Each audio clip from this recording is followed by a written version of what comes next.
यदा लेलायते हर्चिः समिद्धेहत अभ्यवाहिने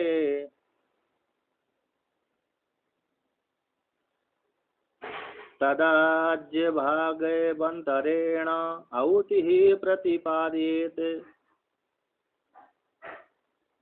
तो यहाँ पर कहते हैं यदा, यदा है जिस काल में, ले लाए थे अर्ची, अर्ची यानी चिंगारियां, ले लाए थे क्रियाशील हो जाए, लीला धातु दीप्ति अर्थ में होती है, तो ले लाए थे यानी कणवादी गण के जो रूप है ले लाए थे यानी दीप्त हो गए। इसके तो अर्चियां कैसे को बड़ी बड़ी लपटें उठने लगी। कब?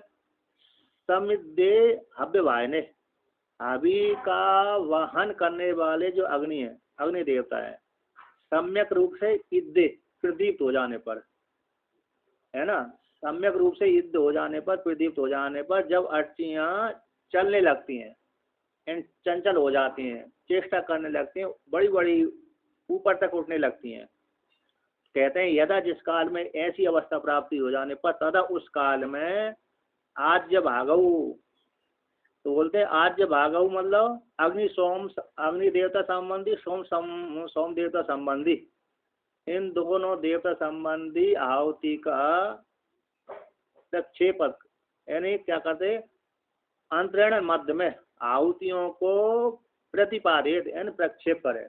अर्थात अग्निहोत्र संबंधी जो कर्म है, तो अग्निहोत्र आदि कर्म करे और साथ साथ दर्श पूर्णमासी आदि यज्ञ करे। अग्नि देवता संबंधी कर्म और सोम संबंधी देवता संबंधी कर्म।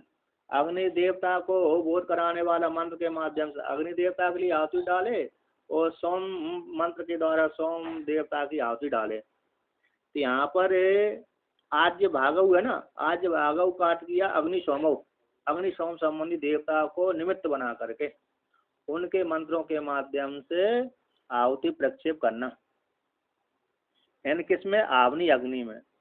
अग्नि अग्नि में दक्षिण उत्तर के पार्श्व भाग में ये दोनों देवताओं को निमित्त बना करके आहुति करना। अग्नि स्वाहा सोमाय स्वाहा, यानी दर्श पूर्णमास से संबंधी जो कर्म है उन कर्मों को करे, उन्हीं को यहाँ पर आज्य भागव बोल दिया। आवनी अग्नि में आहुति डालें और साथ साथ कैसे? अग्निहोत्रादि कर्म, अग्निहोत्रादि कर्म के लिए प्रातः काल की आहुति दो, सायकाल की आहुति दो। तो कहते हैं प्रातः काल, हाँ क्या? दर्श पूर्णमास से, दर्श यानी अमावस्या, पूर्ण यानी पूर्णमाह, तो दर्श संबंधी देवता, दर्श में यानी अमावस्या में कर्म करे देवता संबंधी अग्नि देवता और सूर्य है सोम देवता, और पूर्णमास है, पूर्ण यानी पूर्णिमा, तो पूर्णिमा संबंधी कर्म करे तो पूर्णिमा यानी अग्नि देवता को निमित्त बना करके सोम देवता को निमित्त बना करके यज्ञ करे। और दर्श पूर्णमास ये होते हैं। अतः आहुति डाले, घृति के द्वारा अग्नि में, आवनी अग्नि में आहुति डालना। तो जैसे अग्निहोत्रादि कर्म है, दो प्रातःकाल आहुति, दो सायकाल आहुति, इन दो आहुति होती हैं। दोनों को एक एक करके बोल दिया तो दो आहुति हो गई, अथवा दो दो सुबह की, दो शाम की, तो दो सुबह की आहुति हो गई। सूर्याय स्वाहा प्रजा प्राजा पतये स्वाहा, ये प्रातः काल की आहुति हो गई। अग्नये स्वाहा प्राजा पतये स्वाहा इति सायकाल की आहुति हो गई। ये अग्निहोत्री के लिए अग्निहोत्र कर्म प्रतिदिन का नियम है। उसी प्रकार से जो अग्निहोत्र आदि कर्म करता है उसके लिए भी ये 10 पूर्णमास से कर्म करते रहना चाहिए। अर्थात अग्नि देवता और सोम देवता के लिए आहुति डाले, दर्शन अमावस्या को निमित्त बना करके 15 दिन तक, और फिर पूर्णिमा से प्रतिपदा से लेकर पूर्णिमा तक पूर्णमासी कर्म है।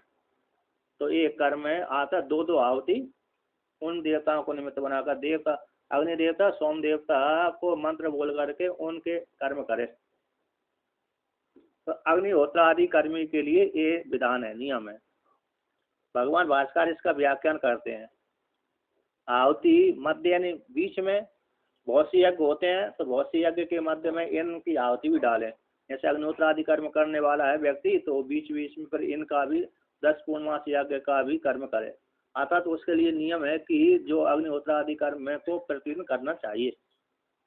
उसके साथ साथ जो अग्निहोत्र आदि कर्म करता है तो इनकी भी आहुति देना चाहिए, 10 पूर्णमास यज्ञ भी करते रहना चाहिए। तो कहते हैं तत्र अग्निहोत्रम एव तावत प्रथमम प्रदर्शनार्थम उच्यते। तो सबसे पहले यज्ञ की प्राप्ति हो जाने पर, अपर विद्या के मध्य में यज्ञ की प्राप्ति हो जाने पर, कर्मकांड की प्राप्ति हो जाने पर अग्निहोत्र कर्म को ही हर संध्या उपासिता नित्यम अग्निहोत्रम जुह्यात है। दो श्रुति आती है नित्य कर्म के लिए, विधान करने के लिए। प्रतिदिन संध्या बंदन करना चाहिए, हर संध्या उपासिता, इस मंत्र के द्वारा। और दूसरा मंत्र आता है नित्यम अग्निहोत्रम जुह्यात है। प्रातः काल उठ करके संध्या पूजन करने के पश्चात फिर अग्निहोत्र आदि कर्म करे। 2 अग्नि देवता के लिए, मतलब 2 आहुति सुबह डाले, 2 आहुति शाम को डाले, ऐसे श्रुति वर्णन करती है। तो कहते हैं सबसे पहले जो अग्निहोत्र आदि कर्म को प्रदर्शन करने के लिए उच्चते कहते हैं। सर्व कर्माणाम प्राथम्यात, कहते सारे कर्मों में अग्निहोत्र आदि कर्म कैसा है, अग्निहोत्र कर्म प्रधानता है। वहां पर एक पूर्व मीमांसा में निर्णय दिया गया है, कहते हैं जो अन्य कर्म करता है और अग्निहोत्र आदि कर्म ही करता है, तो यदि उसने अन्य कर्म पहले कर दिए, अग्निहोत्र कर्म बाद में किया, तो ऐसे व्यक्ति को फिर कर्मों का फल नहीं प्राप्त होता। तो वहां पर निर्णय किया कि सबसे पहले उस व्यक्ति को अग्निहोत्र जो करता है, पहले अग्निहोत्र के लिए 2 आहुति पहले डाल दे, फिर बाद में अन्य कर्म करे, तो तभी उन अन्य कर्मों का फल की प्राप्ति होगी। एक नियम ये आया। दूसरी प्रकार से संध्या के विषय में भी आया, जिसका गायत्री मंत्र है, अर्थात जिसको गायत्री मंत्र की दीक्षा ली है, उसी व्यक्ति ने शिव संबंधी दीक्षा भी ली है, विष्णु संबंधी दीक्षा ली है, तो उसके लिए विधान आता है कि पहले गायत्री मंत्र का जाप करना चाहिए अथवा पहले विष्णु शिव आदि का जाप करना चाहिए। कहते जो पहले विष्णु शिव आदि का जाप कर लेता है, बाद में गायत्री का जाप करता है, तो ऐसे करने वाले व्यक्ति को विष्णु शिव आदि के द्वारा उत्पन्न होने वाला पुण्य है, यानी अन्य मंत्रों के जाप करने से जो पुण्य है उसको प्राप्त नहीं होता। इसलिए वहां पर भी निर्णय दिया गया है पूर्व मीमांसा में कि सबसे पहले गायत्री मंत्र का ही जाप करना चाहिए, जिसको गायत्री मंत्र की दीक्षा हुई है। और यदि एक ही मंत्र है तो कोई समस्या नहीं है, 2 मंत्र है तो फिर उसके लिए विधान है कि पहले गायत्री मंत्र जाप करे, फिर बाद में अन्य मंत्र का जाप करे। चाहे गायत्री मंत्र उसके 1 माला करे, चाहे 2 माला करे, चाहे 10 अक्षर 10 मंत्र का ही जाप कर ले, लेकिन करे सबसे पहले गायत्री का ही। और ब्रह्म चिंतन का तो वर्णन किया कि प्रातः काल उठ करके ब्रह्म मुहूर्त में ब्रह्म का चिंतन करे, फिर बाद में स्नान करने के लिए जाए, है ना, वो अलग है, चिंतन है। तो आगे कहते हैं, यहाँ पर वर्णन करते हैं, तो कहते हैं कैसे प्रातम में सब सारे कर्मों के मध्य में अग्निहोत्र आदि कर्म कैसे प्रातम में होने से, तत्कदम कैसे, कहते यदा, जिस काल में, यदा एव इंद्रनहर अभ्याहृत ही सम्यक इद्दे समिद्धे दीप्ते हव्य भाने लीलायते चलती अर्ची। कहते यदा जिस काल में ऐसी प्राप्ति हो जाने पर ईंधनों के द्वारा अभ्युत लकड़ी डाल दी गई है, जो हवन कुंड था उसमें हवन कुंड में लकड़ियां डालनी, ला करके डाल दिया। जब लकड़ियों को उसमें डाल दी, ईंधनों को डाल देने पर सम्यक इद्दे समिद्धे, सम्यक रूप से इद्ध हो जाने, प्रदीप्त हो जाने पर, तो इद्दे का इद्ध धातु दीप्ति अर्थ में, तो प्रदीप्त हो जाने पर, यानी किसके प्रदीप्त हो जाने पर, हव्य भाने, हवि को ले जाने वाले, देवताओं को हवि पहुंचाने वाले ऐसे अग्नि देवता के सम्यक रूप से दीप्त हो जाने पर, प्रज्वलित हो जाने पर, ले लाए थे, वो जो प्रदीप्त हो गए तो अग्नियां कैसे, अर्चियां कैसी होती हैं, लपटें इधर उधर घूमने लगती हैं, ऊपर उठने लगती हैं, बड़ी बड़ी लपटें उठने लगती हैं।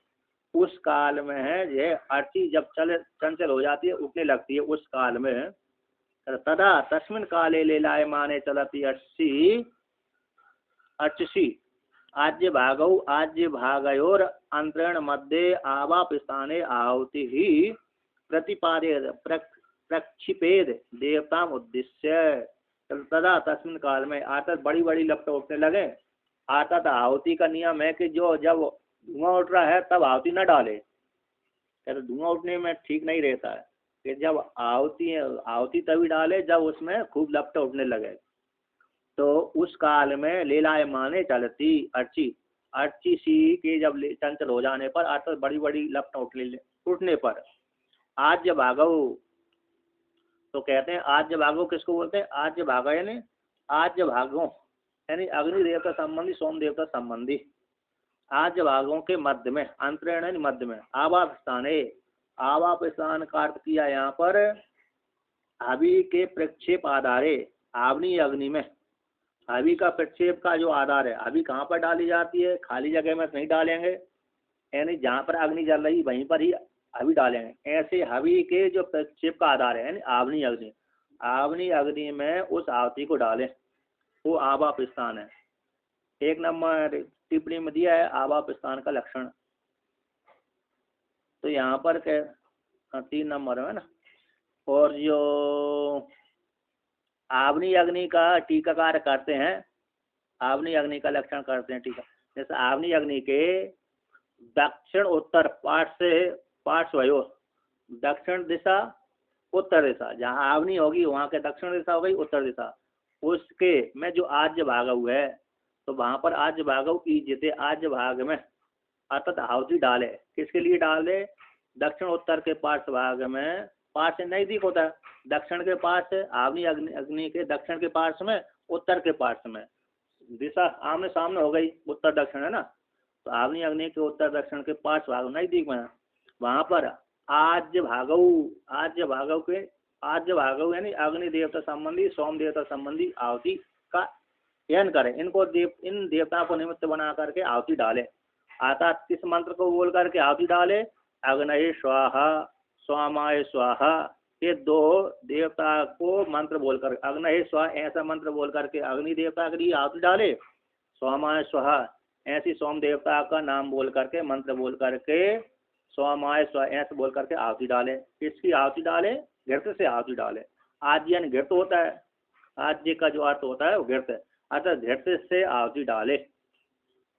प्रतिदिन का नियम है, इसलिए जो आदि लाएंगे तो बहुत हो जाएगा, लेकिन घृत है, गाय का घी है, 1 चम्मच 2 चम्मच डाल दिया है ना। अग्नि देवता के लिए 1 चम्मच डाल दिया अग्नये स्वाहा, दूसरी 1 चम्मच सोम देवता के लिए डाल दिया सोमाय स्वाहा।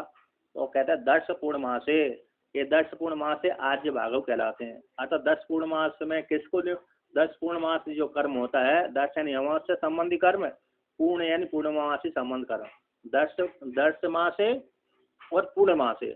तो 10 का अर्थ होता है अमावस्या, अमावस्या को निमित्त बना करके इस 10 पूर्णमास का जो कर्म है, तो अमावस्या से लेकर 15 दिनों तक प्रतिपदा से लेकर अमावस्या तक एक कर्म करे, और फिर प्रतिपदा से लेकर पूर्णिमा तक एक कर्म करे। तो उसमें अग्नि देवता और सोम देवता के लिए 2 आहुति, एक आहुति एक देवता के लिए, एक आहुति एक देवता के लिए डाले।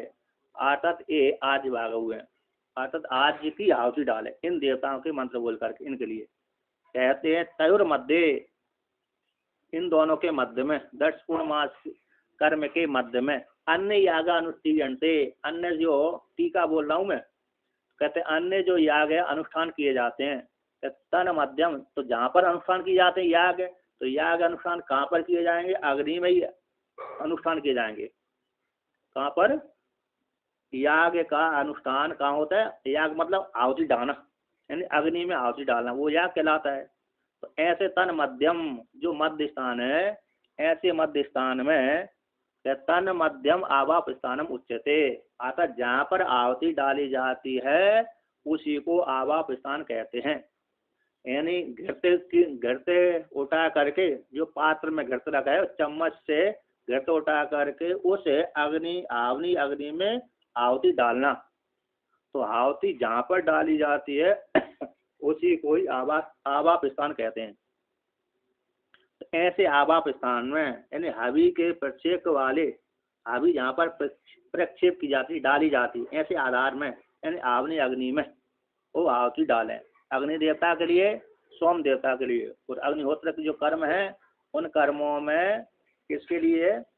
सूर्याय स्वाहा, प्रजापतये स्वाहा, ये प्रातः काल की आहुति, और सायकाल की आहुति अग्नये स्वाहा, प्रजापतये स्वाहा, ये सायकाल की आहुति।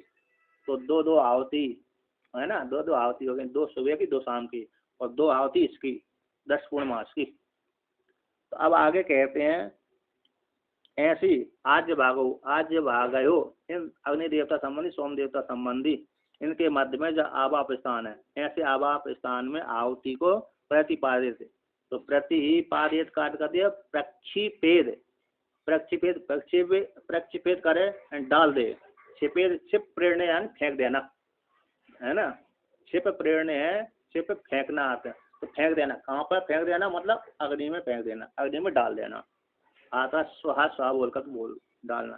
कहते कैसे डाले, किसको निमित्त, ऐसे ही डाल दें, कहते नहीं, देवता उद्देश्य, देवता को उद्देश्य बना करके आहुति उस अग्नि में डाले, ठीक है ना। ऐसे ही डाल देंगे तो व्यर्थ हो जाएगी वो, जैसे हम ऐसे ही अन्न यहाँ कहीं भी फेंक देते हैं, खेत में ऊपर से ही फेंक देते हैं, तो वो अन्न कैसे हो जाएगा, व्यर्थ हो जाएगा। अब वही अन्न को खेत में फेंका जाता है, किंतु मशीन के माध्यम से फेंका जाता है, तो वही अन्न फसल देने वाला हो जाता है, उपज करने वाला हो जाता है। ऊपर से फेंकेंगे तो नष्ट हो जाएगा, और वो हल के माध्यम से फेंकेंगे तो फल देने वाला हो जाएगा। उसी प्रकार से यहाँ पर देवता को उद्देश्य करके आहुति डालेंगे तो वो फल देने वाली आहुति हो जाएगी। यदि ऐसे ही डाल दिया अग्नि में तो व्यर्थ ही हो जाएगी, है ना। तो इस प्रकार से इन अग्नि देवता सोम देवता संबंधी आहुति डालें।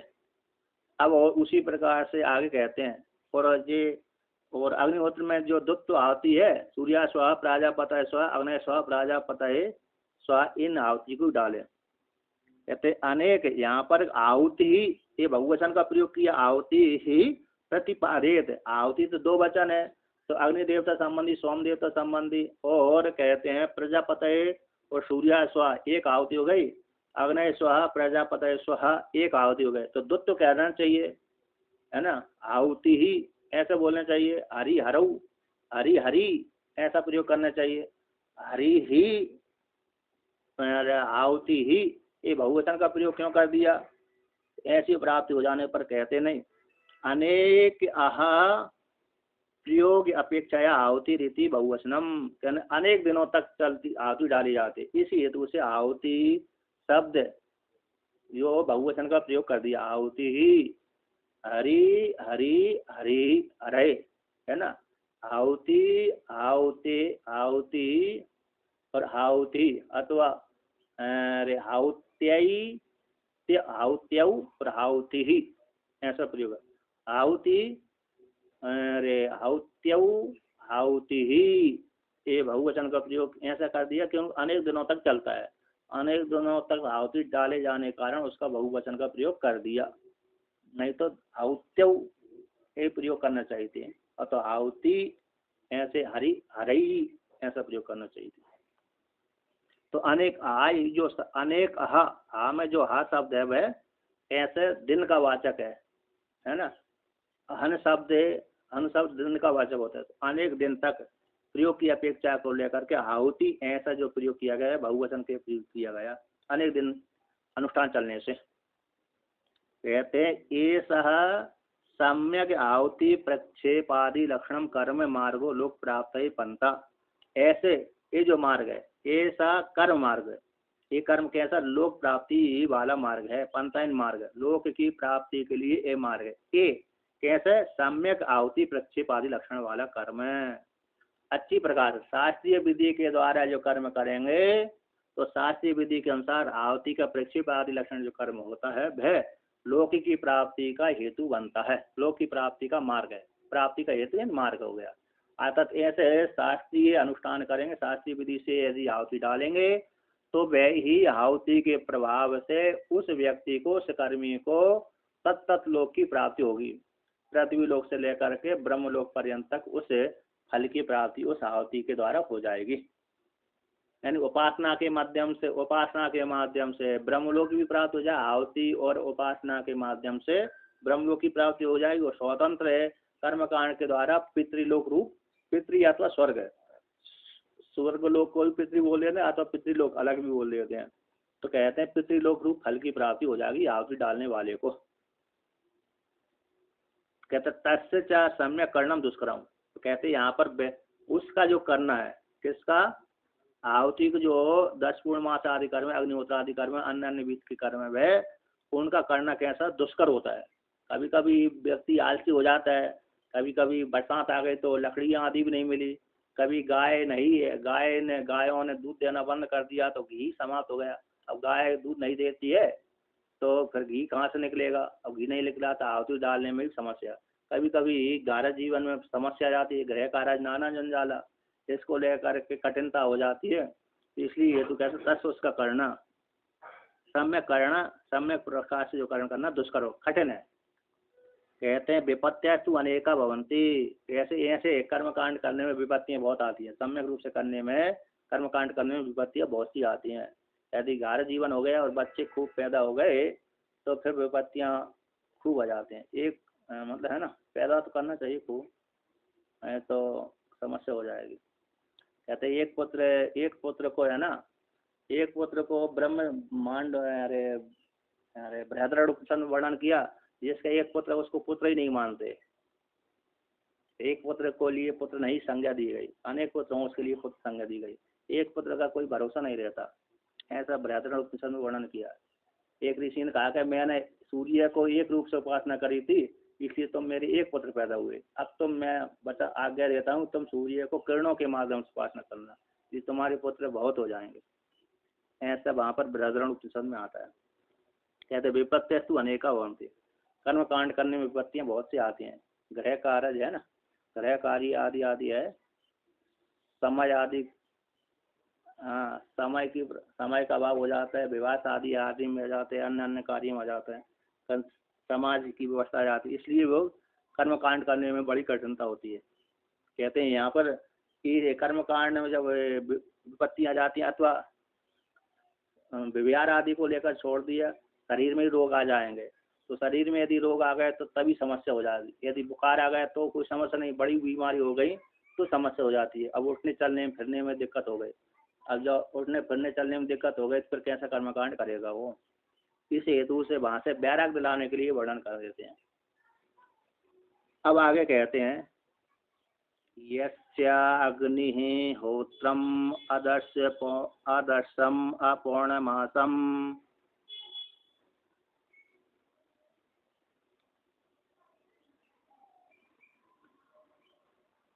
अचातुर्मास्यम् अनाग्रेणम् अतीति वर्जितं च।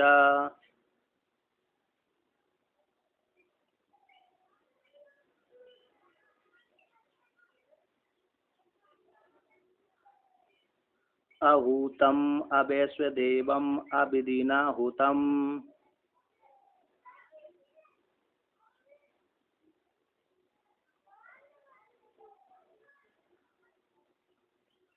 असप्तमांस तस्य लोकान् हिनस्ति।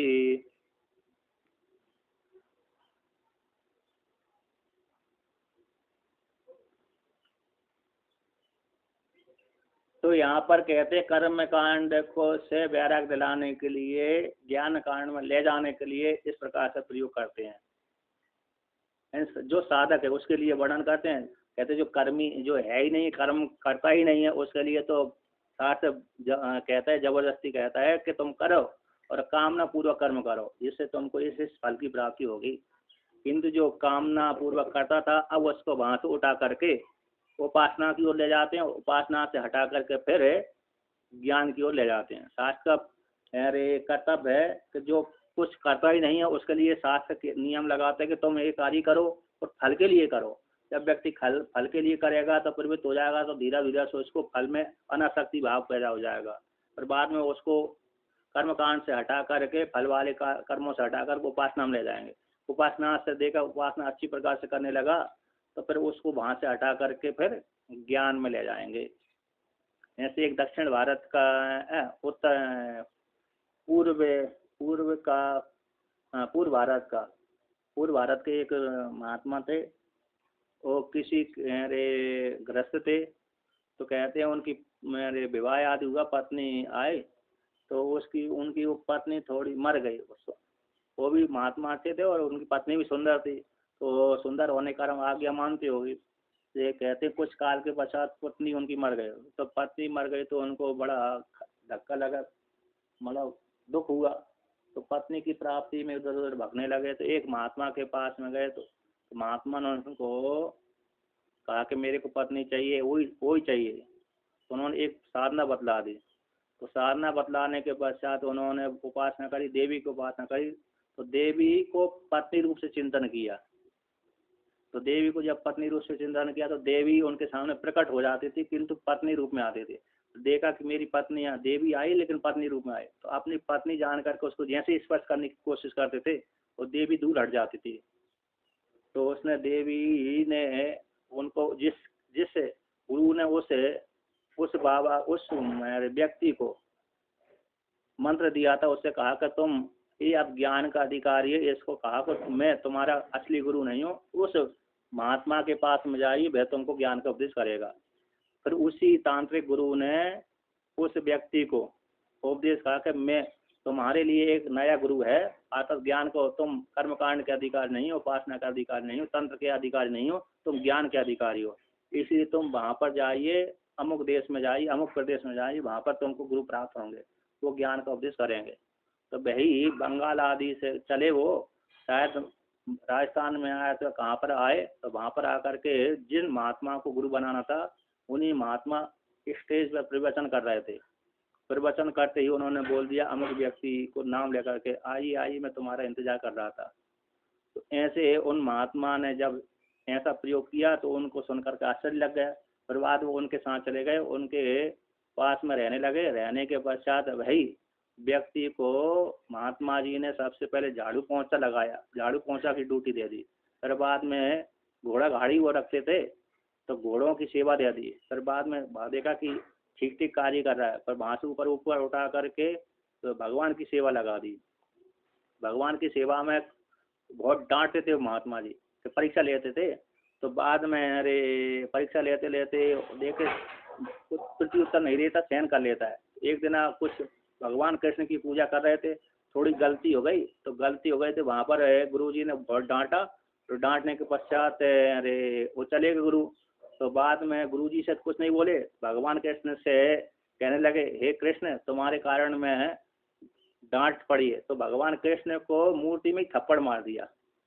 जो मूर्ति थी भगवान कृष्ण की, उसी व्यक्ति ने, महात्मा ने, मतलब व्यक्ति ने अरे मूर्ति में थप्पड़ मार दी। तो गुरुजी पास में छुपकर देख रहे थे। तो उन्होंने देखा कि इसने तो उस मूर्ति को मूर्ति न समझ करके साक्षात कृष्ण समझा, इन पत्थर की मूर्ति न समझ करके कृष्ण समझा। तो गुरुजी उसकी ऐसी भावना को देख करके प्रसन्न हो गए।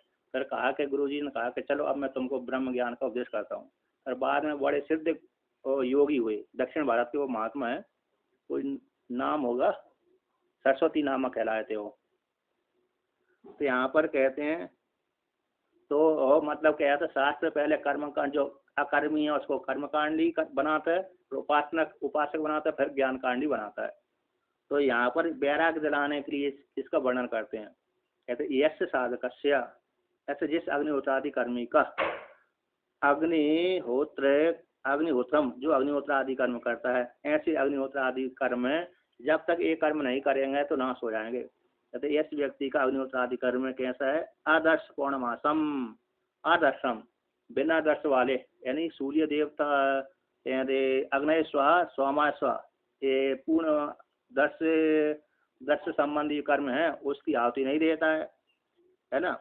जिससे अग्निहोत्र कर्म कैसा बिना दर्श वाला है, यानी अग्नि देवता के लिए सोम देवता के लिए आहुति नहीं देता। पूर्णमास से कहते अग्नि देवता के लिए, सोम देवता के लिए पूर्णिमा संबंधी कर्म नहीं करता, ऐसे जिसका अग्निहोत्र कर्म। और कहते चातुर्मास्यम, अपूर्णमास के बाद चातुर्मास्यम, अचातुर्मास्यम, इन चतुर्मास एक कर्म का नाम है ना। हो सकता है दोनों भी ले सकते। चातुर्मास होता है ना, अरे श्रावण भादो अश्विन कार्तिक, इन 4 महीनों में किया जाता होगा। 4 महीनों में रह करके व्यक्ति अनुष्ठान आदि करते हैं, किंतु यहाँ पर चातुर्मास शब्द किसका वाचक है, कर्म का वाचक है। तो जो व्यक्ति चातुर्मास नाम के कर्म को नहीं करता, ऐसे उसका ऐसे अग्निहोत्रादि कर्म फल देने वाला नहीं होता। जैसे अनाग्रहणम, आग्रहण बोलते हैं शरद ऋतु। कहते शरद ऋतु में नया नया जो अन्न होता है ना, शरद ऋतु में क्या होता है, जैसे वर्तमान काल में शरद ऋतु चल रही है, तो 2 महीने में एक ऋतु बदलती है, तो अश्विन मास कार्तिक मास तक शरद ऋतु रहेगी। तो इस काल में व्यक्तियों के घरों में नया नया अन्न आ जाता है कट करके। गेहूँ क्या आते हैं, चावल है एंड धान है, मक्का है, और कौन सी अन्न है ना, मूंग आदि है। तो जो नया नया चावल होता है, अन्न होता है, उस नया नया अन्न के द्वारा यज्ञ किया जाता है। अथवा किसी जिस वृक्ष ने फल दिया, सबसे पहले फल दिया, उस फल के द्वारा हवन करना वो आग्रहण कहलाता है। कहते हैं हम हमारे खाने से पहले हम यज्ञ करेंगे। जैसे लोगों को, किसानों को नियम है, किसी किसी का नियम था कि जो हमने फसल काटी है, सबसे पहले जो पहली फसल होगी, एक बोरा अथवा 2 बोरा अथवा जो भी है, कि सबसे पहले हम इस फसल को मंदिर में जाकर डालेंगे, है ना। अथवा एक जैसे भी है, तो किसान लोग करते हैं, जहाँ पर नियम है वहाँ पर है, अभी भी करते रहते हैं। अथवा पहले का नियम था कि नई नई जो फसल आती थी, हमारे उपयोग करने से पहले हम उसका हवन करते थे। और अभी भी करते हैं कि जो नई फसल आती है उसको सबसे पहले निकाल करके मंदिर में डालते हैं। गाँवों में ये नियम है, गाँवों में डालते रहते हैं। तो ऐसा व्यक्ति, उसी को बोलते हैं आग्रहण कर्म अर्थात नया नूतन अन्न के द्वारा यज्ञ करना है, नई फसल के द्वारा यज्ञ करना, उसको बोलते हैं आग्रहण कर्म। कहते जिसका आग्रहण कर्म नहीं होता, नूतन नए अन्न के द्वारा यज्ञ जो नहीं करता, ऐसा उस व्यक्ति का अग्निहोत्रादि कर्म फल देने वाला नहीं होता। अतिथि वर्जितम, कहते जो अतिथियों की सेवा नहीं करता। अतिथि मतलब जो साधु है, ब्राह्मण आदि है, यदि उसके घर में आ गया और भोजन नहीं कराया, कहते और रात रुक गया, और उस रात को रुका और उसको भोजन नहीं कराया, तो उसको महान दोष की प्राप्ति होती है घर जीवन वाले को। इसलिए जिस व्यक्ति का अग्निहोत्रादि कर्म कैसे अतिथि से रहित है, वर्जित है, अर्थात अतिथियों को भोजन नहीं कराता। आहूतम वैश्वदेवम, कहते हैं अरे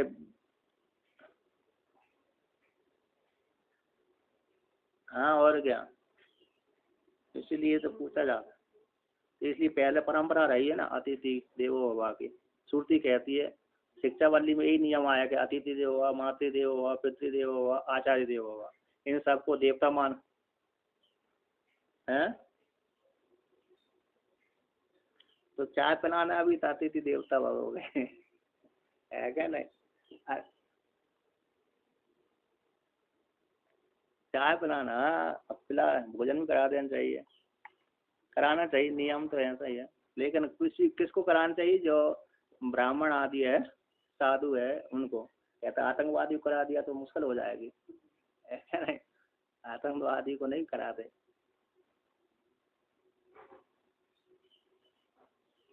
तो कहता आतंकवादी को नहीं,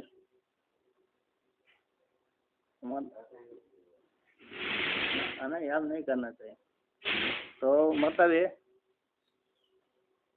अतिथि का मैंने 1-2 जगह सुना कि ज्यादातर अतिथि ब्राह्मण आदि, जो श्रेष्ठ ब्राह्मण आदि है ना, तो उसको वर्णन किया है, ब्राह्मण आदि वर्ण को।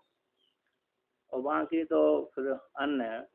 में से पुराणों में मतलब एक विशेष रूप से वो भिक्षा मांगने जाता था, इसलिए वर्णन किया, विशेष रूप से इसलिए उसका वर्णन किया। और बाकी एक पुराण में, ब्रह्म पुराण में तो आया है कि एक जो व्याध है ना, व्याध किसी ठंडी के कारण एक वृक्ष के नीचे रुक गया था, और बरसात के कारण, तो वहां पर पक्षियों ने उसकी अतिथि सेवा सत्कार की। यद्यपि उसकी व्याध ने पक्षी की पत्नी को पिंजरे में बंद कर लिया था, और बाद है फिर भी उसने कबूतरी ने अपने पति से कहा कि तुम्हारे घर में आया इसका अतिथि सत्कार करो, अर्थात अपने शरीर के द्वारा जैसी बने उसके अनुसार अतिथि सेवा करो। यदि वो काल था उसका, कबूतरी का काल था, फिर भी काल होने के पश्चात भी उसने अतिथि सेवा सत्कार किया, जिसके बाद जहाँ से उसको स्वर्ग रूप फल की प्राप्ति हुई। ऐसा ब्रह्म पुराण में आता है, कथा आती है। तो यहाँ पर कहते हैं अतिथि वर्जितम आहूतम, तो बिना होते यानी हवन करना, तो बिना हवन किए ही भोजन कर लेना आदि आदि। अथवा हवन भी करना तो बिना मंत्र के करना, बिना होती ही खा जाना। अब वैश्वदेवम कहते हैं विश्वदेव संबंधी ही कर्म ना करना। विश्वदेव नाम की जो देवता है, यानी देवता को निमित्त बना करके, है क्या नहीं, विश्वदेव संबंधी जो यज्ञ है उसको न करना। यहाँ पर एक विश्वदेव का लक्षण लिखा है, कहते हैं विश्वदेव किसको बोलते हैं। वैश्वदेव नाम की जो बलि है, अग्नि देवता, पितृदेव, अग्नि देवता है ना, अग्नि है, पितृ है, गो है, अश्व है, काक है, आदियों को मंत्रों के द्वारा बलि देना। किसके द्वारा? अग्नि के लिए, पितृ यानी पितरों के लिए, गौ के लिए, अश्व के लिए, कौआ आदि के लिए मंत्रों के द्वारा बलि देना वैश्वदेव बलि कहलाती है। ऐसा लक्षण आया है, बलि वैश्वदेव है ना। विश्वदेव संबंधी, तो विश्वदेव संबंधी मंत्र के द्वारा कर्म करना। तो जिसके ऐसे व्यक्ति के जो बिना वैश्वदेव कर्म करे किए बिना ही अग्निहोत्र आदि कर्म करता है, तो अग्निहोत्र आदि कर्म उसका फल लेने वाला नहीं होता। अविधि ना, यदि यज्ञ करता तो है किंतु बिना विधि के कर देता है। कैसे? बिना हाथ पैर धो के कर देता है, तो ऐसे ही कर देता है, चलो करना तो है, नियम लगा दिया ना, आलस के द्वारा कर दिया। वो कहते उत्तम, और हवन भी करता, अविधि ना उत्तम, अविधि के द्वारा, बिना विधि के द्वारा हवन कर लेता है। ऐसे ही डाल, आतु कैसे डालना है, उष्ण न डाल करके दूसरी प्रकार से ऐसे मुट्ठी भर कर डाल दिया। तो ऐसे व्यक्ति को कहते हैं असप्तमान से तस्य लोका निनस्ति। ऐसे उस व्यक्ति के जो इस प्रकार से वाला है कर्मी है, उसके असप्तमान से यानी 7 लोक है, जिन कर्म के द्वारा जिसको 7 लोक रूप फल की प्राप्ति होने वाली थी, वे 7 लोक है। ऐसे कर्म करने वाले व्यक्ति के, न करने वाले व्यक्ति के, ऐसे अग्निहोत्र आदि कर्मी के 7 लोग कैसे हो जाते हैं? नष्ट हो जाते हैं, अर्थात फल देने वाले नहीं होते। सप्तलोकान हिनस्ति नष्ट हो जाते हैं।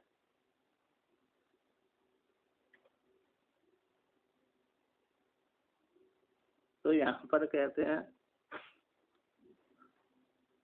तो 7 लोग कैसे हो जाते हैं? नष्ट हो जाते हैं उसके, यानी कर्म नहीं करेगा तो 7 लोग नष्ट हो जाएंगे। अथवा कहते हैं जो 3 पितर ऊपर के, 3 नीचे के, पुत्र, पिता, पितामह, प्रपितामह, 3 हो गए, स्वयं चौथा हो गया, और पुत्र, पौत्र, प्रपौत्र, ये 7 हो गए। ये 7 नष्ट हो जाते हैं। विशेष करके मतलब ऊपर के लोक विशेष हैं, तो लोक विशेष के हो जाते हैं, नष्ट हो जाते हैं, आता उसको फल प्राप्त नहीं होता। ये नष्ट होना है। नष्ट के समान नष्ट मतलब बिना विधि के यज्ञ करेंगे तो फल की प्राप्ति नहीं होगी, तो यही उसका नष्ट होना है, ना कि और कोई दूसरा नष्ट है। अब भगवान भास्कर इसका व्याख्यान करते हैं। तो हाँ, विधि पूर्वक करना चाहिए, नियम पूर्वक, जैसा शास्त्र ने विधि का वर्णन किया है उसी प्रकार से। मोटे तौर पर जैसे प्रातः काल उठ करके संध्या वंदन करना, फिर नियम पूर्वक नियम मेरे सुबह उठना, संध्या पूजन करना, संध्या पूजन करने के पश्चात अग्नि जल, एक आवनी अग्नि होती है उसमें यज्ञ करना। वो अग्निहोत्र का प्रकरण है, लंबा चौड़ा है, मतलब अग्नि को बुझने ना देना, है ना। जैसे नियम होता है अग्निहोत्र आदि कर्म, 12 साल की अग्नि का नियम लेकर करना, तो 12 साल तक अग्नि बुझने ही ना देना। सुबह आहुति डालना, शाम को आहुति डालना, और मंत्र बोल करके आहुति डालना, और अपवित्र होकर के कभी नहीं डालना। और जो आहुति के क्षेत्र जहाँ पर यज्ञ किया जाता है वहाँ पर कुत्ते आदि को न जाने देना, और अमुक अपवित्र व्यक्ति को वहाँ पर नहीं जाने, जैसे अशुद्ध हो जाते हैं ना, शमशान आदि से जाते हैं, ऐसे व्यक्ति को वहाँ पर नहीं जाने देना। कोई घर वाले भी शमशान में चले जाते हैं, फिर लौट करके स्नान बिना किए आते हैं, तो उस काल में वहाँ पर अग्नि, जो आवनी अग्नि होती है ना, वहाँ पर न जाने देना। ये पवित्रता के स्थान है ना, इस प्रकार से। और घी, जैसे हमने घी खाया, झूठे भोजन कर रहे हैं उसी को झूठे हाथ लगा दिया, जिसमें से घी निकाला था, भोजन भी कर रहे हैं और उसी हाथ से घी को छू दिया हमने, फिर उसी घी को द्वारा हाथ भी डाल दिया, तो वो अशुद्ध हो गया। तो इत्यादि जो नियम है पवित्रता के, पवित्रता पूर्वक ही उसमें डालना चाहिए।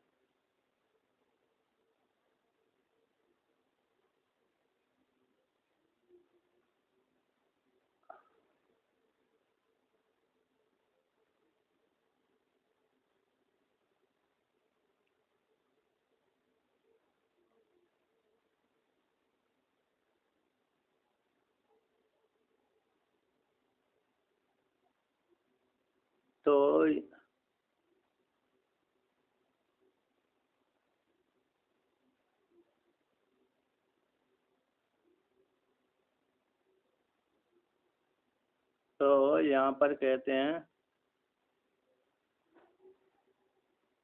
हाँ, यस्य अग्निहोत्रिणो अग्निहोत्रम अदर्शम दर्शाख्यन कर्मणा वर्जितम। कहते यस्य अग्निहोत्री कर्मी का जो अग्निहोत्र कर्म है अदर्शम इन दर्श नामक कर्म से रहित है। दर्शनी अमावस्या, अमावस्या संबंधी कर्म से रहित है। यानी अरे अग्नि स्व सोमा स्व इन कर्मों इन देवता को आहुति नहीं डालते हैं। अग्निहोत्रिणो अवश्य कर्तव्यात्वात् दर्शस्य। कहते अग्निहोत्र वाली व्यक्ति के लिए ये नियम है कि दर्श दर्श और पूर्णमास निश्चित रूप से करना चाहिए। ये नियम लग गया, जो नहीं करता फल की प्राप्ति नहीं होती। इसलिए सिद्ध होता है कि अवश्य रूप से करने योग्य है। अवश्य कर्तव्यत्वात् किसका? दर्शस्य, दर्श नामक कर्म को अग्निहोत्र वाले व्यक्ति के लिए करना चाहिए। कहते हैं, अब आप कहते हैं अग्निहोत्र संबंधी अग्निहोत्र विशेषणम ही भवती। यानी अग्निहोत्र संबंधी यानी अग्निहोत्र विशेषण के समान ये अग्नि कैसा? दर्श दर्श और पूर्णमास से है। जैसे अग्निहोत्र के अन्य विशेषण हैं उसी समान ये दर्श पूर्णमास भी अग्निहोत्र का ही विशेषण है। उसी को टीकाकार कहते हैं। टीकाकार है ना, टीका में इसका लक्षण लिखा है। तो कहते हैं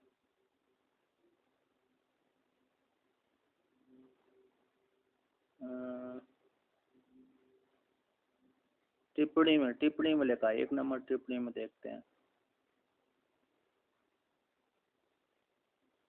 तो यहाँ पर देख, तो यहाँ पर कहते हैं अग्निहोत्र संबंधी अग्निहोत्र विशेषणम एव दर्शाख्यम कर्म है। तो उसका कर दी अग्निहोत्र संबंधी यानी अग्निहोत्र विशेषण के समान ये ऐसे दर्शाख्यम कर्म। दर्श नामक जो अमावस्या संबंधी कर्म है समान कर्तिकत्वेन, समान कर्ता के द्वारा। मतलब जो अग्निहोत्र आदि कर्म कर रहा है भाई व्यक्ति के लिए अरे दर्श नामक कर्म करने का विधान है। ऐसे समान कर्तिकत्व होने से अग्निहोत्र के साथ संबंध उसका हो जाता है। दर्श और पूर्णिमा के साथ संबंध हो जाता है उसी कर्ता का। अतः इसी हेतु से विशेषण हो जाता है तस् उस कर्मी का। इसलिए कैसे परंपरा संबंध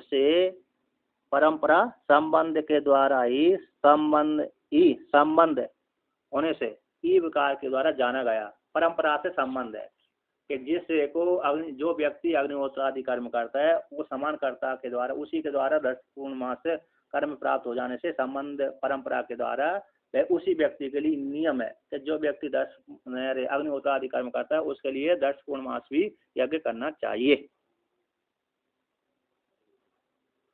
वो कहते हैं वृद्धस्तु अग्निहोत्र संबंधी। कहते हैं वृद्ध, जो वृद्ध हैं शास्त्रीय व्यक्ति हैं वह अग्निहोत्र संबंध वाला ही 10 पूर्णमास कर्म है। ऐसे कल्पना करते हैं। पाठांतर है पाठक, पाठम अकल्प्यन, ऐसे कल्पना करते हैं। इस प्रकार से 1 नंबर टिप्पणी में आया है। अर्थात अग्निहोत्र संबंधी के लिए ही 10 पूर्णमास कर्म है ऐसा विधान किया गया है। इसलिए निश्चित रूप से करना चाहिए। अब आगे कहते हैं तद अक्रियमाणम इति एतत्। यदि 10 पूर्णमास कर्म नहीं करता है अग्निहोत्र आदि कर्मी जो अग्निहोत्र आदि कर्म करता है किंतु दर्श पूर्णमास कर्म नहीं करता, दर्शन नामक कर्म नहीं करता, तो उसको क्या हो जाता है, वो अग्निहोत्र के द्वारा उत्पन्न होने वाले फल की प्राप्ति नहीं होती, अर्थात तो उन लोगों की प्राप्ति नहीं होती, मतलब कम फल प्राप्त होता है। यदि दर्श पूर्णमा अग्निहोत्र आदि कर्म तो कर लिया किंतु श्रेष्ठ फल की प्राप्ति कम फल होगा, थोड़ी सी एक दो आहुति डाली ना तो एक दो आहुति से थोड़ा सी फल प्राप्त होगा, एक कर्म करेगा तो और अधिक फल की प्राप्ति होगी, ये भी तात्पर्य है। अब ये दर्श के बाद पूर्णिमा को लेकर कहते हैं, तथा उसी प्रकार से अपौर्णमासम इत्यादिषु अपि अग्निहोत्र विशेषणत्वम द्रष्टव्यम, उसी प्रकार से अग्निहोत्र आदि अपौर्णमास से भी जान लेना चाहिए, वह भी अग्निहोत्री का ही, अग्निहोत्री व्यक्ति के लिए अग्निहोत्र का विशेषण है। कौन? दर्श और पूर्णिमा, दर्शमास और पूर्णमास ये दोनों तो अग्निहोत्र का ही विशेषण है, यानी अग्निहोत्री के लिए अग्निहोत्र का विशेषण है। अग्निहोत्री के लिए जैसे अग्निहोत्र आदि कर्म करता है उसी प्रकार से दर्श और पूर्णमास दोनों कर्म करे, ये जान लेना चाहिए। जैसे विशेषण किसको बोलते हैं, जैसे कमल है, नीलोत्पलम, नीला कमल, तो उत्पल यानी कमल हो गया, तो वो कमल कैसा है, नीला है, तो नील उसका विशेषण हो गया, विशेष कौन हो गया, उत्पल हो गया, नील कमल है ना, नीला कमल, तो कमल तो हो गया विशेष और विशेषण हो गया उसका नीलापन। उसी प्रकार से अग्निहोत्र विशेष हो गया, उसका विशेषण हो गया दर्श और पूर्ण, दर्श संबंधी कर्म पूर्ण संबंधी कर्म है, अमावस्या संबंधी कर्म पूर्णमासी संबंधी कर्म है, उसके विशेषण हो गए, जान लेना चाहिए। यानी उसका वर्णन करते हैं, अग्निहोत्र अंगत्वस्य अविशिष्टत्वात्, अग्निहोत्र के अंगत्व का सामान्य रूप से जाना गया है। अंगत्व अग्निहोत्र का अंग है सामान्य रूप से, है क्या नहीं, अग्निहोत्री के लिए अग्निहोत्र का वो सामान्य रूप से अंग जाना गया, विशिष्टता भेद रूप से, विशेष रूप से, अविशिष्ट सामान्य रूप से। अपौर्णमासम पौर्णमास कर्म वर्जितम, अपौर्णमास कहा थे, पौर्णमास कर्म से रहित है, यदि वो करता है तो श्रेष्ठ फल की प्राप्ति नहीं होती। अब कहते हैं दूसरा कर्म को लेकर कहते हैं, चातुर्मास में चातुर्मास कर्म वर्जितम, उसमें भी जान लेना चाहिए, उसी व्यक्ति के लिए विधान किया गया है।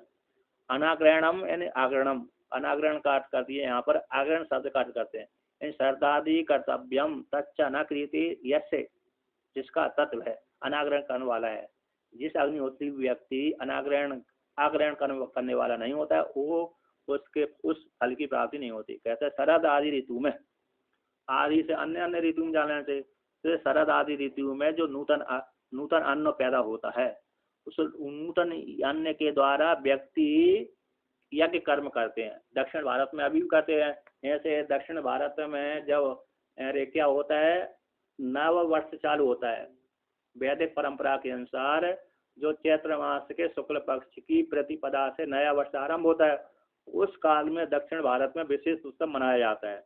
उत्तर भारत में भी पहले मनाते थे, अब उत्तर भारत के लोग नहीं मनाते, कम मनाते हैं अथवा मनाना ही बंद कर दिया, किंतु दक्षिण भारत में अभी मनाते हैं। और दक्षिण भारत में कर्मकांड अभी ज्यादा रहा है, इसलिए वहाँ पर ये शरद ऋतु संबंधी कर्म करते रहते हैं। इन शरद ऋतु में जो नया अन्न पैदा होता है, उनकी भाषा में वो कहते हैं, लेकिन वो अरे नया संवत्सर को लेकर के होता है वो, है ना, तो कहते हैं पोंगल, जो उनकी भाषा है ना वो पोंगल, कौन मलयालम है, कौन सी भाषा है, तो कहते हैं शरद ऋतु में जो नया अन्न पैदा होता है किसानों के द्वारा, उसे कर्मकांडियों के घर में, उस कर्मकांडी व्यक्ति जब नया अन्न के द्वारा फिर यज्ञ करते थे देवताओं के लिए, देवता को उद्देश्य मान करके। ऐसा कर्म जो व्यक्ति अग्निहोत्र आदि कर्म करता है किंतु ये कर्म नहीं करता, तो उसका फल श्रेष्ठ फल की प्राप्ति नहीं होती। तथा उसी प्रकार से अतिथि वर्जितम, अतिथि पूजनम च हानि हानि अक्रियमाणम यस्य, कहते अतिथि की पूजन प्रतिदिन करना चाहिए, जो प्रतिदिन नहीं करता है, यस्य जिसका ऐसा कर्म है, जिसका अग्निहोत्र आदि कर्म है कैसा है, बिना अतिथि पूजन वाला है, तो उसको वो फल की प्राप्ति नहीं होती।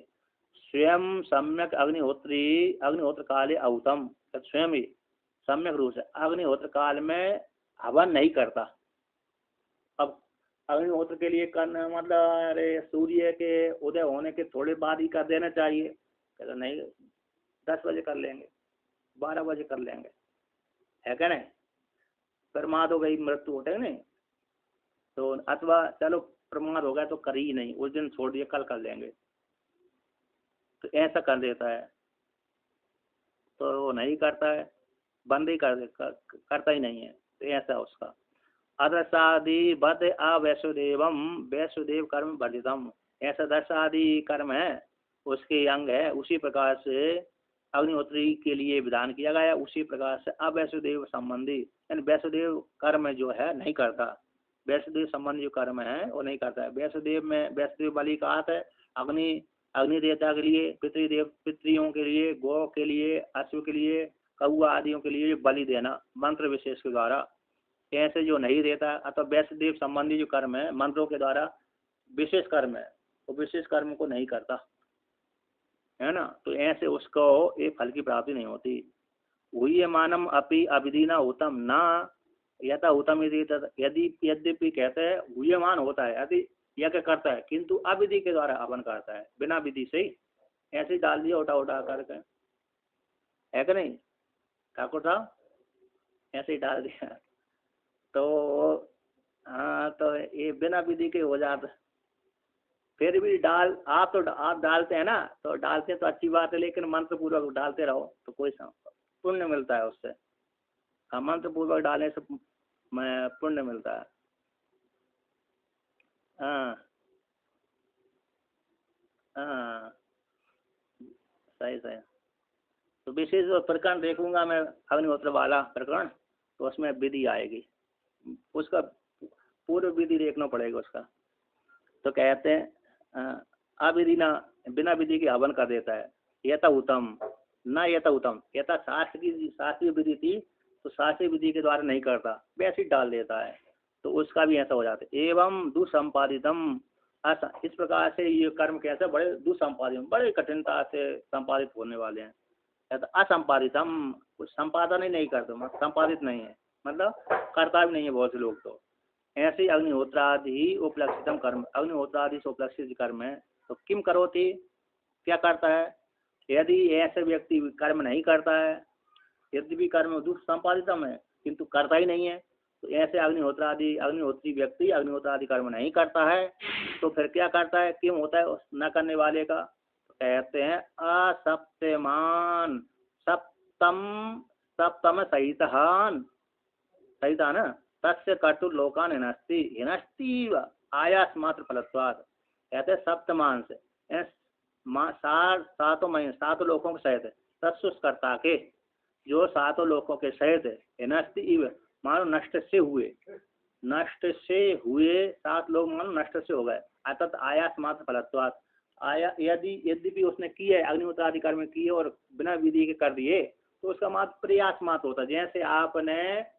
जैसे किसी व्यक्ति ने अरे बिना अग्नि की आहुति डाल दी, तो बिना अग्नि की ही आहुति डाल दी, तो कहते हैं धुआं तो निकल ही रहा था, डाल दिया हमने, अग्नि जल रही थी, धुआं निकलती में डाल दिया तो बुझ ही गई वो आहुति है, वो धुएं अग्नि बुझ गई। तो ऐसी बिना वो आहुति तो डाली, लेकिन अग्नि आहुति डालते ही अग्नि बुझ गई, तो वो प्रयास मात्र रहा है ना, कोई फल वाला नहीं है। तो आयास का अर्थ होता प्रयास, तो प्रयास मात्र फल वाला होता है, परिश्रम मात्र। हाँ, इसलिए वो ऐसे उस व्यक्ति परिश्रम मात्र होने से फल वाले ना होने के कारण उसके 7 लोग नष्ट हो जाते हैं। तो 7 लोग को लेकर कहते हैं सम्यक क्रियमाणेषु ही कर्मसु कर्म परिणाम अनुरूपेण भूर आदया सत्यांतर सप्तलोकः फलम प्राप्यन्ते। सम्यक रूप से किए जाने पर, कर्मों का सम्यक रूप से किए जाने पर, इन कर्मों के परिणाम के अनुरूप, कर्मों के फल के अनुरूप, कर्म का जो परिणाम होगा, कर्म का परिणाम के फल की प्राप्ति, तो कर्मों के परिणाम के अनुरूप उस व्यक्ति को, साधक को, कर्मी को भू आदि से लेकर के ब्रह्मलोक पर्यंत तक 7 लोक की प्राप्ति हो जाती है। अच्छी प्रकार से 7 लोक फल की प्राप्ति हो जाती है, जो शास्त्रीय विधि से करता है उसके लिए। कहते हैं ये 7 लोक हैं सम्यक रूप से करने पर, ते लोका एवं भूतेन अग्निहोत्रादि कर्मणा तु अप्राप्तत्वात् हिंसते इव। आयास मात्र तू अव्यभिचारी इति अतो हिनस्थि इति उच्यते। कहते हैं ते उसके ये 7 लोक है एवं भूत के द्वारा अग्निहोत्रादि कर्मी के द्वारा, यानी किसके द्वारा? कहते हैं जो बिना अग्निहोत्रादि कर्म तो करता है, बिना 10 पूर्णमास करता है, बिना चातुर्मास से, बिना आग्रहण कर्म के, बिना अतिथि के और बिना करता भी नहीं है, अवैस देव के बिना, बिना विधि के कर देता, ऐसे व्यक्ति के द्वारा अप्राप्तत्वात् अतः 7 लोग उसके प्राप्त नहीं होते। हिंसत इव मानो नष्ट सा हो गए, मानो उसके 7 लोग नष्ट से हो गए, यानी आयास मात्रत्वात्, आयास मात्र होते। अब व्यभिचारी, व्यभिचार हो गया ना, मतलब उसका फल वाले नहीं होते, व्यभिचारी होते, व्यभिचार हो गया। अब व्यभिचारी निश्चित फल वाला, अब व्यभिचारी का तो निश्चित फल, अतः उसका आयास मात्र फल वाला हो गया। हिनस्ति अतः इस हेतु से हिनस्ति इति उच्यते, मतलब उसको अब फल प्राप्त नहीं होगा, मात्र प्रयास मात्र परिश्रम मात्र हो गया। जैसे जैसे किसी व्यक्ति ने दान तो दिया, जैसे एक ने, अरे आपने समाचार सुना होगा, एक महिला ने बोला अरे किसान आंदोलन में दान करना चाहिए, अन्न दान करना चाहिए, अरे गरीबों को दान करना चाहिए, किसानों को दान करना चाहिए। वहां पर एक ने बोल दिया, महिला ने बोल दिया शराब भी दान करना चाहिए। आपने समाचार सुना होगा, अन्न दान करना चाहिए, उसने दान कर सुना है, हिंदू महिला थी, तो उसने कहा अन्न ब्राह्मणों आदि को दान करना चाहिए, प्रसिद्धि है, ब्राह्मण को दान करने, साधु को दान करना चाहिए, गरीबों को दान करना चाहिए, तो अन्न दान करना चाहिए, वस्त्र दान करना चाहिए, छाता दान करना चाहिए, जूते चप्पल आदि दान करना चाहिए। तो बाद में बीच में लगा दिया कि शराब दान भी करना चाहिए। तो वहां पर ऐसे शराब दान जो करेंगे ऐसे व्यक्ति को पुण्य नहीं प्राप्त होगा। कहते दान तो हम कर रहे हैं लेकिन शराब दान कर रहे हैं, मतलब किसान आंदोलन में, तो उसमें ऐसे तो ऐसे दान करने वाले को आयास मात्र है। अब कहते हैं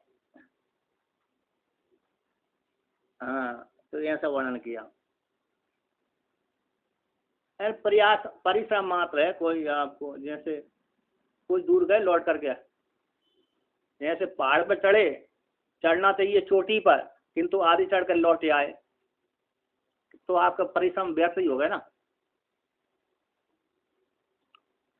जिसका कार्य करने के लिए गए थे लेकिन बीच से ही लौट आए, बिना किए ही लौट के आ गए, तो आयास मात्र हो गया।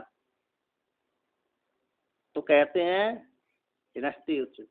अब अथवा दूसरे 7 लोग नष्ट हो जाते हैं। एक बार इन जो न ऐसा व्यक्ति कर्म नहीं करता उसके 7 लोग नष्ट हो जाते हैं, एक शास्त्रीय विधि के द्वारा वर्णन कर दिया। अथवा दूसरे विकल्प से 7 लोग नष्ट हो जाते हैं, उसको लेकर कहते हैं पिंडदान आदि अनुग्रहण बहा संबंधमान पितृ पितामह प्रपितामह पुत्र पौत्र प्रपौत्र स्वात्म उपकारा सप्तलोका उक्त प्रकारण अग्निहोत्रादि न भवन्ति इति हिंसता इति उच्यते। कहते अथवा पिंडदान आदि के द्वारा, पिंडदान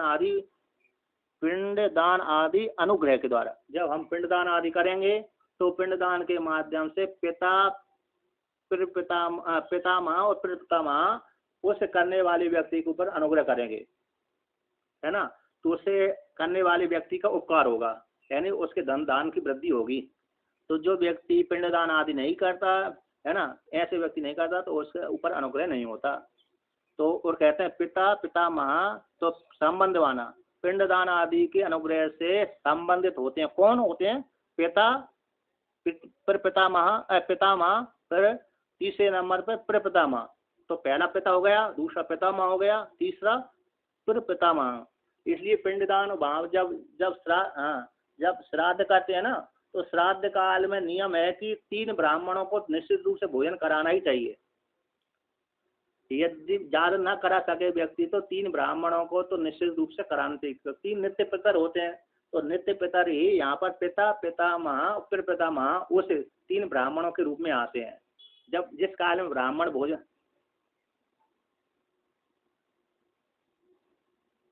अरे नित्य अरे में आदि है और ध्यान ही नहीं है।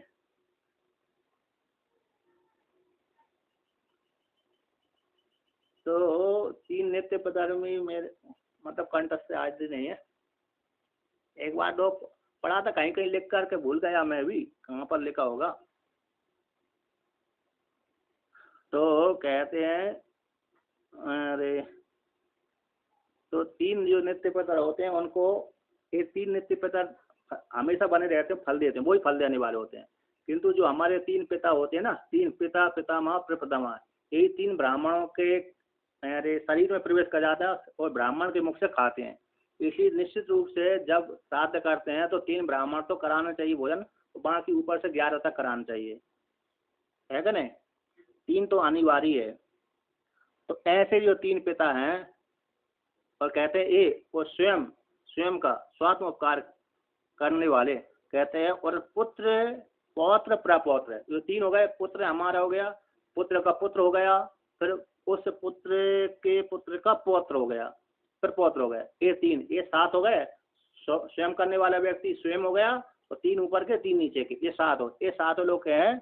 ऐसे उक्त प्रकार अग्निहोत्रादि कर्मी के द्वारा यदि कर्म करता है तो ये सात लोग संबंध, ये सात लोग कैसे नष्ट हो जाते हैं, अतः फल वाले नहीं होते।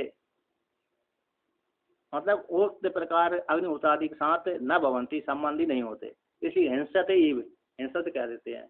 अतः पिंडदान आदि नहीं करेगा, उसमें बलि वैष्णोदेव आ जाता ना, तो बलि वैष्णोदेव आ जाने से वहां पर वैष्णोदेव में पितरों के लिए पिंडदान करते हैं, तो पिंडदान करने न करेगा तो व्यक्ति क्या हो जाएगा, तो पिंडदान न करने से पितर प्रसन्न नहीं हो, पितर प्रसन्न नहीं हुए तो उसके अरे आशीर्वाद नहीं देंगे, आशीर्वाद न देने से क्या हो जाएगा, उसको धन दान की जो प्राप्ति होनी थी करने वाले को वो नहीं होगी, क्योंकि नियम है कि हमने पिता की संपत्ति खाई है, खाते हैं, पिता के द्वारा अर्जित जो संपत्ति थी उसको खा रहे हैं, इसलिए नियम बनता है कि उस पिता के निमित्त हमको पिंडदान करना चाहिए। इस प्रकार से जिसकी संपत्ति खाते हैं उसको लिए श्राद्ध आदि करना चाहिए, ऐसा नहीं है। इसी हेतु उससे यदि नहीं करता तो उसको धन दान की प्राप्ति नहीं होती, वो आशीर्वाद देना बंद कर देते हैं, ये तात्पर्य इसका है। इस प्रकार से ये सात लोग नष्ट हो जाते हैं, यानी फल देने वाले नहीं होते, इतना ही मात्र है। बाकी वो नष्ट हो, ऐसे नाश हो जाना, शरीर का नाश हो जाना, ऐसा नाश नहीं होता, ऐसा नहीं। हाँ, लोक की प्राप्ति नहीं होती, यदि कर्म नहीं करेंगे तो लोक की प्राप्ति नहीं होगी। इस प्रकार से वर्णन किया, ये यहाँ पर पूरा